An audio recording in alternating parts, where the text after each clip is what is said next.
लेकिन आपका बात तो उस टाइम पे इग्नोर किया गया। नहीं, इग्नोर नहीं किया गया, उनका फट रहा था, साफ भाषा में कहा, उनका फट रहा था, हालत खराब हो रहा था उनका। लेकिन जयराम, अगर आप में तनिक भी मानवता है, तनिक भी नैतिक, हम कार्यपालिका से ऊपर हैं, हम केवल न्यायपालिका पर जवाबदेही है। अगर आप पत्रकारिता करते हैं, आपको भी जानकारी होना चाहिए। हम केवल, अगर न्यायालय हमको बोला कि समन भेजा तो विधायक जगह न्यायालय में हाजिरी लगाएगा। एक बड़ा बाबू के कहने पे थोड़ी, एक डीएसपी के कहने, एसपी के कहने पे बड़ा विधायक नहीं चलता है। दोस्तों, तो कैसे हैं आप लोग? तो आज हम आपके लिए फिर से एक नई वीडियो को लेकर आए हैं। तो देखिए, जयराम महतो उस रात जो घटना घटी है उसके बारे में एक पत्रकार के माध्यम से वो सारे प्रश्नों का उत्तर दे चुके हैं। तो इस वीडियो का पूरा देखिए। और उस रात जो एसपी डीएसपी को फ़ोन लगाया गया था, जिस कारण वो सुबह में आके थाने में जा कर के एसपी महोदय से मिले और उस पर क्या चर्चा हुई, क्या बातें हुई, उस पर भी जयराम महतो ने इस वीडियो पर बताया है। तो प्लीज़ इस वीडियो को आप पूरा देखिए अंत तक। अगर आपको इस वीडियो को देखकर अच्छा भी लगा होगा तो प्लीज़ लाइक करें, शेयर करें, सब्सक्राइब करें। तो जयराम महतो, रात को कोई विधायक वहाँ पहुँचा है, आप इमेजिन कीजिए उस घटना का। एक बूढ़ा बाप सीट के नीचे दुबक के बैठा है, वो रो भी नहीं पा रहा है। हो सके कोई सुन लेगा कि मार दे उसको भी, वो रो भी नहीं पा रहा है, वो सिसक रहा है। इसलिए आलोचना करिए, हमारे जो मित्र हैं विपक्ष में आलोचना करें, लेकिन अगर हिम्मत है तो आप अपने विधायक को किसी नक्सलवाद प्रभावित क्षेत्र में भेज दीजिएगा अकेले, एक गाड़ी में 1 बजे रात को, तब आपकी मानेंगे आपकी हिम्मत को और आपके साहस को।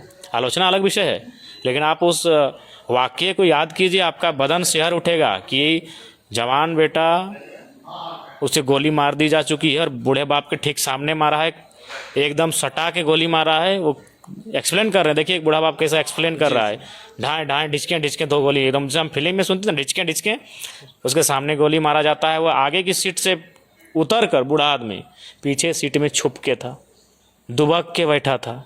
जब हम लोग का स्कॉर्पियो गया तब उसको लाइट दिखा, वो बाहर निकला।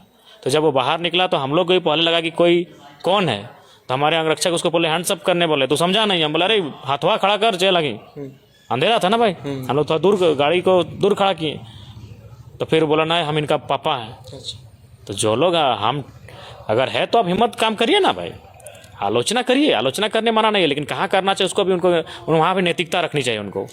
लगातार झारखंड में जो है इस तरह की गतिविधियों को नियंत्रण करने के लिए सरकार भी बड़े बड़े दावे करती है, प्रशासनिक व्यवस्था भी करती है, लेकिन फिर जो है यही घटनाएं होती है। मतलब कमियां कहाँ रह रही है? कमियां ट्रांसफर पोस्टिंग में, IAS IPS का 2 करोड़ 2.5 करोड़ 3 करोड़, दरोगा का 30 लाख 35 लाख 40 लाख 45 लाख, वहाँ कमियां हैं। वहाँ जब तक मान लीजिएगा तब तक घटना होगा, कुछ नहीं कबाड़ पाइएगा। सीधी बात, नो बकवास।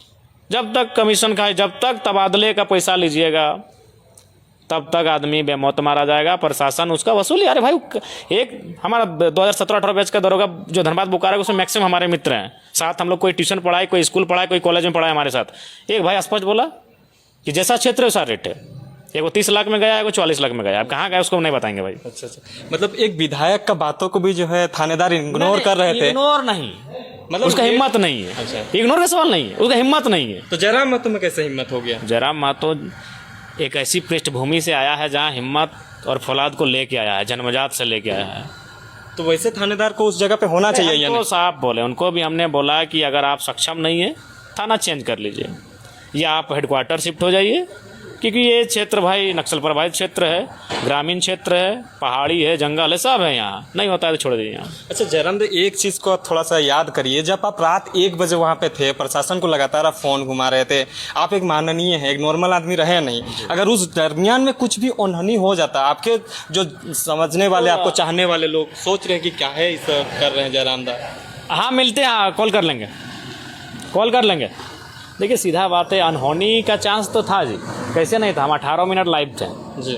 अगर हमारे जो शत्रु पक्ष हैं, राजनीति में शत्रु बहुत होते हैं जो जान माल की क्षति पहुंचाते हैं, झारखंड का इतिहास रहा है, विधायक सांसदों को गोलियां लगी हैं, मारे गए हैं, हत्याएं हुई हैं, तो निसंदेह उन 18 मिनट में उनको मालूम है कि किस लोकेशन में है, अगर वह आ जाता तो निसंदेह खतरा था। तो ये तो बिल्कुल अपने कर्तव्य से बिल्कुल नहीं हटे हुए दिखे जो भी प्रशासन के पदाधिकारी हैं। बिल्कुल अगर वहाँ हमारे साथ कोई घटना घट जाती है, ऐसा नहीं, हमें लगता है कि उस वीडियो को इस राज्य में लगभग 10 लाख से ज़्यादा लोगों ने देखा है, और रात को भी बहुत सारे लोगों ने देखा है, और स्वाभाविक है कोई ना कोई पुलिस का आदमी ज़रूर देखा होगा। तो ये तो है कि ये लोग अपनी जिम्मेदारियों से पीछे हट रहे हैं। या फिर इनमें ये है कि भाई ये सिंगल एकलौता पार्टी का विधायक है, अगर कुछ हो भी जाएगा तो ज़्यादा प्रेशर नहीं होगा पॉलिटिकल। अभी अपना ही नहीं, इमेजिन कीजिए कि हम अगर बीजेपी का ही विधायक, 21 पार्टियों की बीजेपी का विधायक हो, सरकार पद छोड़ दीजिए, तो प्रेशर बनता कि नहीं बनता? पूरे राज्य स्तर में